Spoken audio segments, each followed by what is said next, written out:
person had a tragic experience where maybe they were killed in a motorcycle accident and they were very disoriented when they passed, or suicide, they would come back to the space where they last were that felt familiar, and they may not leave it because they don't know that they're dead yet. So if they died in a motorcycle accident on 220 and they lived in Hunting Hills, then they might come back to their house in Hunting Hills, their spirit. Or would it be a spirit? Right. Is it a spirit that comes back, or what do you call it? Their okay. Well, it could be the whole spirit, or it could just be an imprint of their spirit. So it just depends. There's so many levels of spirituality that we have no idea about. But some fragment of them would come back to the home and just linger around the home. They're not going to haunt the home necessarily, but their energy could actually deplete the energy of the living people in the home. So, for instance, lights will flicker. My stepmother, her shower turns on for no reason. They live in Bonsack, and she thinks it's the old man who used to live there. Their lights will flicker as well. Sometimes your phone will just go dead. It will not hold a charge, and it's brand new. And so the spirit, the energetic spirit, will pull energy out from anything that carries light. And so we, if we're normal, healthy people and we're walking around the home, that energy kind of feeds off of a living being. Gotcha. So they might not necessarily scare you, or, I mean, because I guess there's different, types. There's evil or mean, but they'll suck your energy. Yeah, they can suck your energy. You may feel tired and lethargic, or maybe you're a happy person and now you're depressed and you don't know why. There are many, many different ways. Holy that they cow! do this. Yeah, so you could be going to the doctor to be, going on pills, and it's just because there's negative energy in your house or not good energy. Yes, or you could go to drinking or using, substances to feel better, and it could be that spirit just bringing you down, bringing the vibe down. That's what they call alcohol spirits, because when you go into a bar, you drink a lot, and maybe you change, maybe you get really mean, you have actually opened yourself up for the bad energies, the earthbound energies. They do hang out in less than savory places. They even are in hospitals and schools and churches and convalescent homes. Anything where there are low vibes at times, those earthbound spirits will linger, and they can attach and draw people's energy out of them. Yeah, so if you're in the hospital and you're hanging on life support, or they can tell you're weak and they'll try to suck the rest of it out of you? Possibly so. I mean, there's a lot of dead people in hospitals and spirits that were under traumatic circumstances that may have left their body, and I can't say that they have bad intentions, but most people heal better at home than in a hospital. Have you ever noticed you had a family member that in a hospital they just got so down and depressed and depleted, or even a retirement home, that if they had been able to stay in their own home and be more independent with some love and care that they don't get from strangers at a hospital, that they could be, if they're in an uplifting environment, they could actually recover maybe even fully from their illness, where otherwise they died in a place that had low vibration. Yeah, so one of your specialties is Feng Shui, right? And what's the difference between space clearing and Feng Shui when it comes to real estate and in general? Well, space clearing is what you can't see. So, we're looking at the air. We can't necessarily see atoms floating around and things like that, but we know they exist. So energy also exists, and that's what space clearing is. We're clearing the old energetic imprints from emotions or trauma that's happened in the home. Now, Feng Shui is what you can see. So, for instance, you have Feng Shui is mostly the placement of things in the home. So, furniture placement is important in Feng Shui. Moving your furniture can move the energy and make the space feel more welcoming and inviting. Yeah, because you've got these folks that'll stage houses and they'll be like, okay, well, we're going to bring in this furniture and make it look like this, but Feng Shui is where you put it, so the energy in the home is more solid. Yes, and it has to do with lighting and feeling upliftment and Feng Shui, and where to put your bed so you sleep better, and all of these things work. So the Feng Shui is just really about the object being placed in a strategic area with intention, and the energy clearing is what you do before the Feng Shui, and that sets the stage for you to further enhance your environment by placing objects after you've cleared the energy out. Gotcha. I'm really weird about lighting in rooms. Like, I don't like big overhead lights unless you can dim them. I like certain lights on. The less stuff in a room, the better I feel, and I'm not sure if that has anything to do with Feng Shui or not. Yeah, so we all are independently Feng Shui practitioners in our own right. Like, we all have intuition of what feels good to us, and we all are sensitive beings. It just depends on the subtlety of your sensitivities, and I can tell by talking to you, since you have felt the presence of ghosts, you are very particular about how your environment feels, that you are a very sensitive or maybe an empathetic person, and you feel the energy of others easily. And so everyone has elements of being able to do their own Feng Shui if they listen to their intuition. You're right on. You're right on. You're right on. Yeah. So it is possible to do this yourself. Now, hiring a practitioner just goes even deeper and helps move the energy quicker.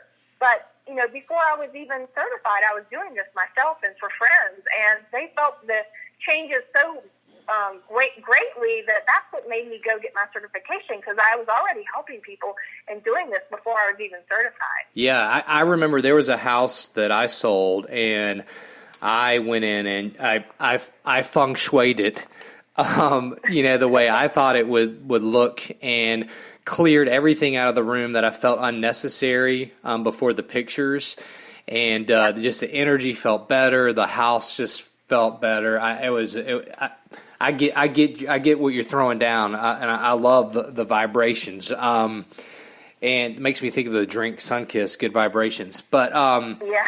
So, before we began recording, there was a story, I'm not sure if you're able to share it, about a couple that you cleared the house and you found out the partner wasn't good for them and they split. Or can you share that? Yeah, so lots of people call me to, this particular woman had hired me to clear 3 businesses she owned in Daleville and in Roanoke, and they were actual physical fitness business, and so I cleared them. Why did she want you to clear them? Well, she wanted to sell them, and she wanted them to sell quickly so she could liquidate cash and put it into something more that she was energetically aligned with, because she was tired of being the owner of these fitness clubs. Gotcha. So okay, gotcha. Ago, and so then that was so successful, and they sold within 3 months, that she said, okay, now I've been with my partner 14 years. I want to bring him in the home and have us all live together, because they never had lived together before. And she said, we're going to make a home together and, go full throttle with this thing. So I want you to come and bless our relationship and clear out the old energy of my home so we can bring in and start new from scratch, living together. And I said, yeah, that sounds great. So I went in the home. We had a beautiful ceremony. It was very romantic. We had rose petals. We had candles. We set intentions. It was like they were in a honeymoon stage, and everything was beautiful and happy. And I left that space asking that whatever the highest good is for this couple to happen, and they asked the same thing. And I checked back in with her about 3 to 4 weeks later and asked how everything was going. And she said, well, it's going really well. However, the person had moved out of the home. She had asked him to leave. You're kidding me. So after 14 years, they move in together. You have a beautiful ceremony, and then within a few weeks, he's gone. Yeah, about a month he's gone. Great. And so she told me a little bit of background of why she asked him to leave. She had discovered some emails that were inappropriate, and she didn't know that was going on. And they still stayed together and worked through that, but he did not come back in the home. And it took some time. I think they broke up for a little while, but they worked through their problems. But what became apparent, what became very clear, was that he was not being honest at the time, and even though he wanted to come in and live in the home, he was being duplicitous, and it cleared out that energy for her highest good or for their highest good. And then from there, they could build on their relationship in a more honest way. Gotcha. So that was the weird emails or whatever he was sending. The energy clearing. You cleared out that negative energy because that's what it was, which puts him out of the home in order for her to have a cleaner, better space in her life and a better home. I gotcha. Right, and to make that relationship more honest. I mean, obviously there were things going on where he couldn't be honest with her. He wasn't. Something was going on, and it allowed them a chance to fix that too.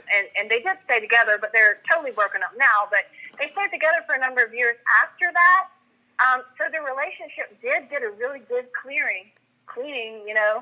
Well, how come I can't just do this by myself? Like go on Google how to clear a house, and then just buy some sage and burn it throughout the home.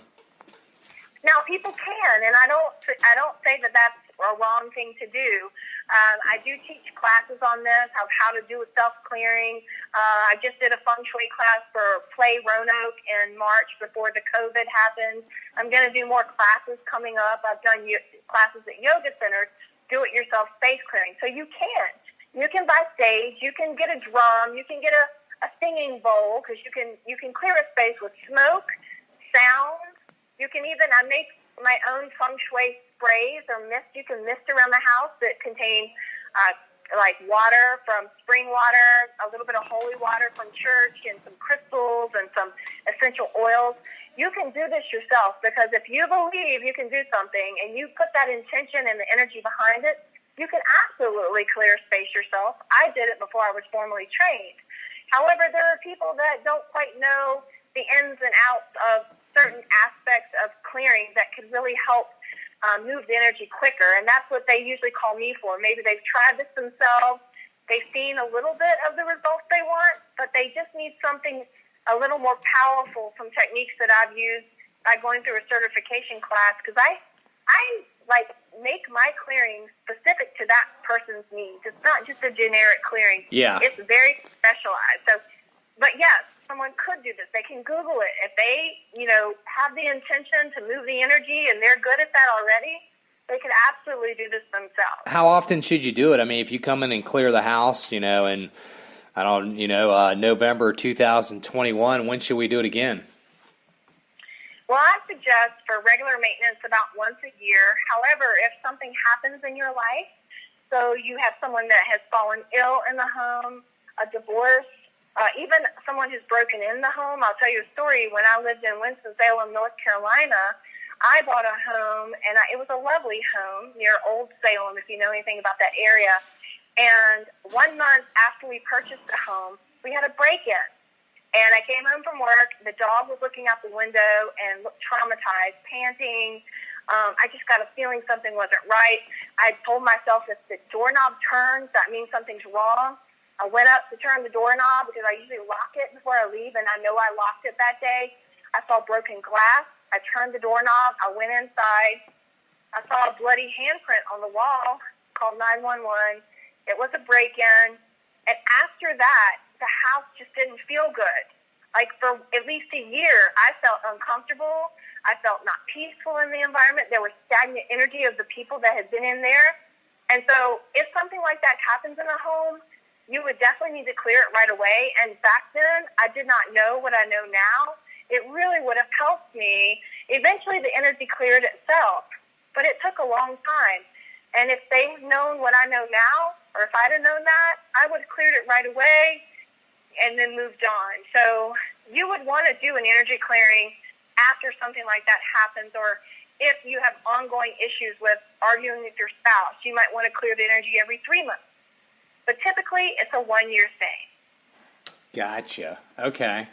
The other thing I wanted just to bring up is that you are a professional in